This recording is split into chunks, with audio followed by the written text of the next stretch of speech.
Os grandes momentos da Marvel no cinema estão concentrados nos crossovers, isso é indiscutível. Quando vários heróis se juntam e trazem consigo suas histórias individuais, formando uma equipe onde todo mundo se ajuda ali. Então o arco da história é o da equipe, como eles vão ganhando confiança entre si. São os grandes eventos Vingadores, como ficou conhecido. Algo muito ousado nesse sentido foi feito aqui com os Thunderbolts. E considerando que a Marvel tem decepcionado nos últimos anos, realmente precisava dessa ousadia, encontrar um novo caminho. Com Thunderbolts, a Marvel faz um bom crossover de heróis traumatizados, precisando se encontrar, precisando de aceitação. Personagens que tiveram pouco destaque, mas que foram as poucas coisas boas que saíram das últimas fases do CM. E o risco dessa ousadia é usar personagens pouco conhecidos e que, analogamente ao próprio arco deles no enredo, precisam se provar até para você, espectador. E isso virou o encanto de Thunderbolts, uma metalinguagem de heróis rejeitados, mas que falam para você: olhem para mim, eu também estou tentando ser legal.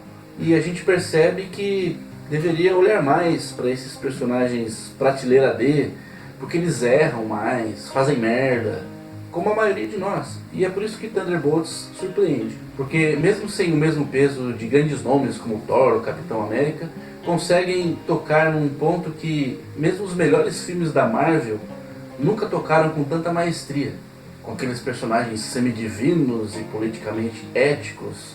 Já Thunderbolts usa personagens que precisam lidar com o lado humano do sobre-humano.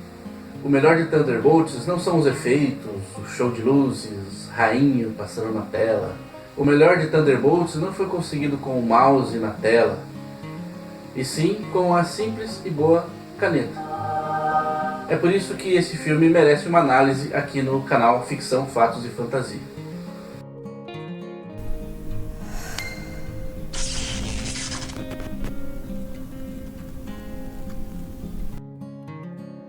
Pode-se dizer que Thunderbolts é a continuação para o filme da Viúva Negra e também para uma trama secundária no seriado Falcão e Soldado Invernal.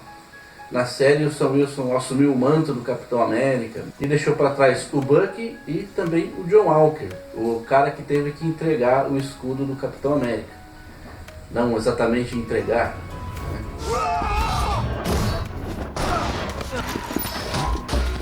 O filme também apresenta a irmã da Natasha Romanoff, tendo que lidar com os traumas da morte da irmã e com as experiências do projeto Viúva Negra do governo soviético. E também com a ausência de um pai disfuncional. Ela ainda é uma jovem, uma moça, e o pai dela, com sentimentos fortes de culpa e inutilidade, evita a filha.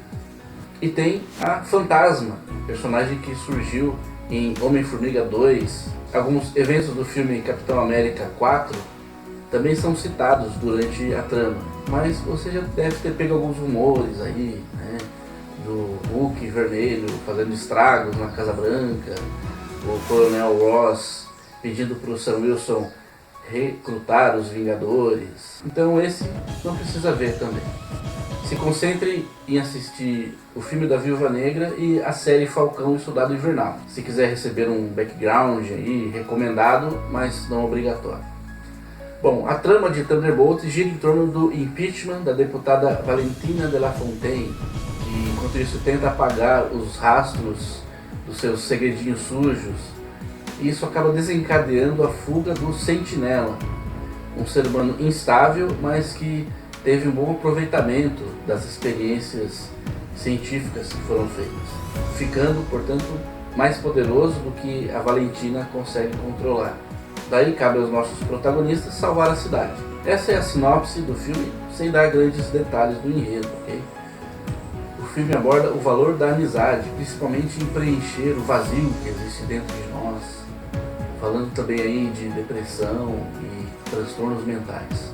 Esse tema tem o potencial de cativar cada espectador que assiste o filme, porque todos nós travamos essa batalha entre nosso introspecto e a necessidade de extroversão, de nos comunicar, de desabafar, de ser aceito. Todos os personagens desse filme enfrentam essa questão e cada um com o seu próprio mecanismo de defesa. E é importante entender isso, senão você vai pensar que é só um bando de cuzão na tela. Então tente captar o drama dos personagens no filme, ok? O filme mostra a Valentina sendo exposta e tentando apagar os rastros das suas experiências obscuras com seres humanos. E tropeça justamente no único voluntário que, apesar de representar um sucesso da experiência, é difícil de ser controlado. Ela banca então a figura materna, ela até pergunta para a assistente dela se ela está maternal bastante no filme, na tentativa de manipular o Bob.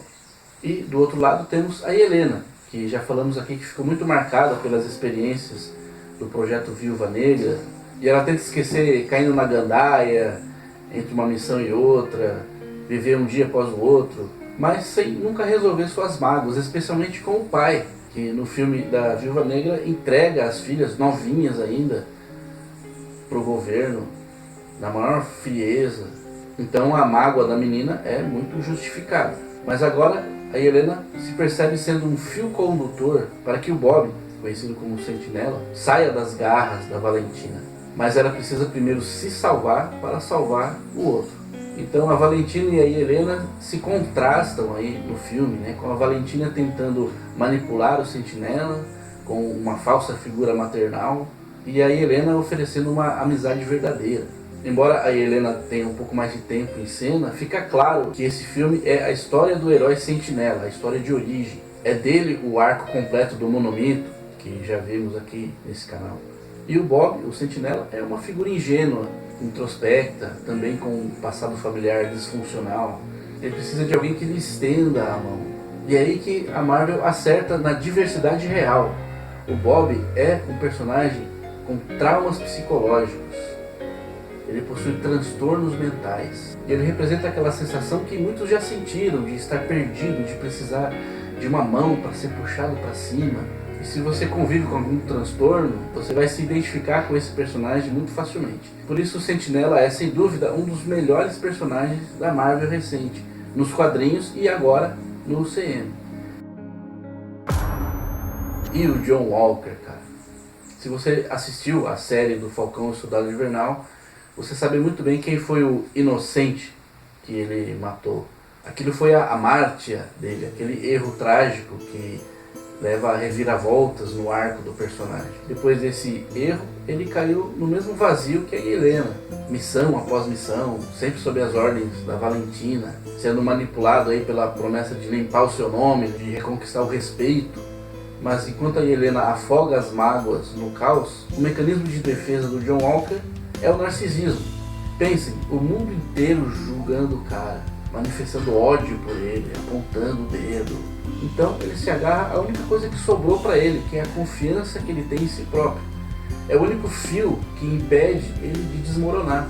E isso pode parecer egoísmo se você não estiver atento ao enredo. Repare como ele alterna entre momentos de ser gentil e escroto o tempo todo no filme. Numa cena ele quase bota tudo a perder, numa reação impulsiva, e na outra ele está arriscando a vida para salvar um inocente.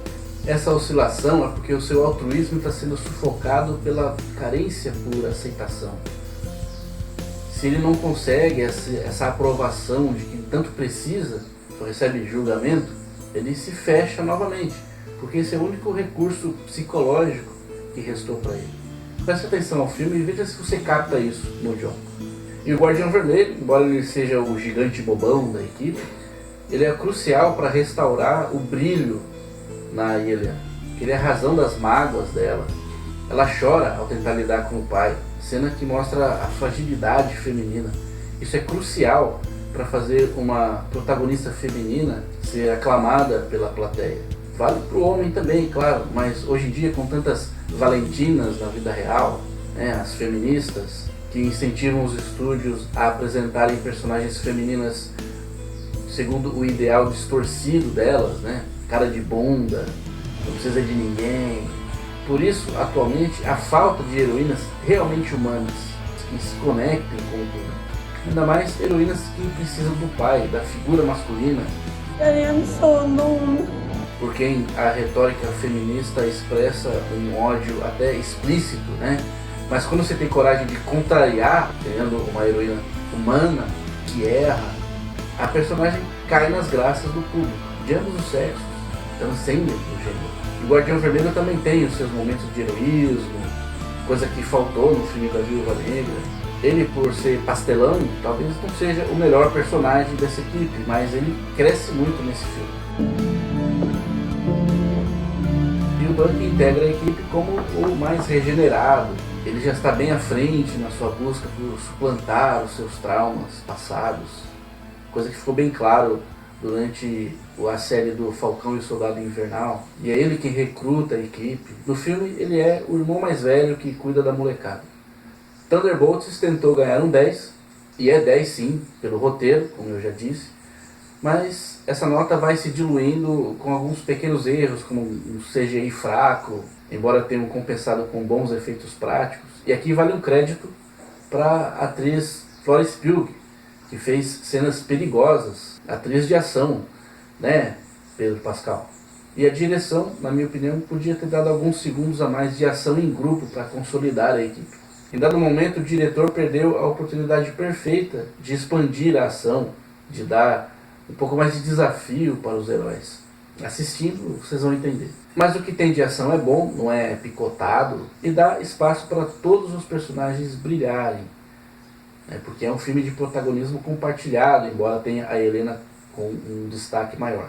Resultado final, eu diria um 7,5 justo.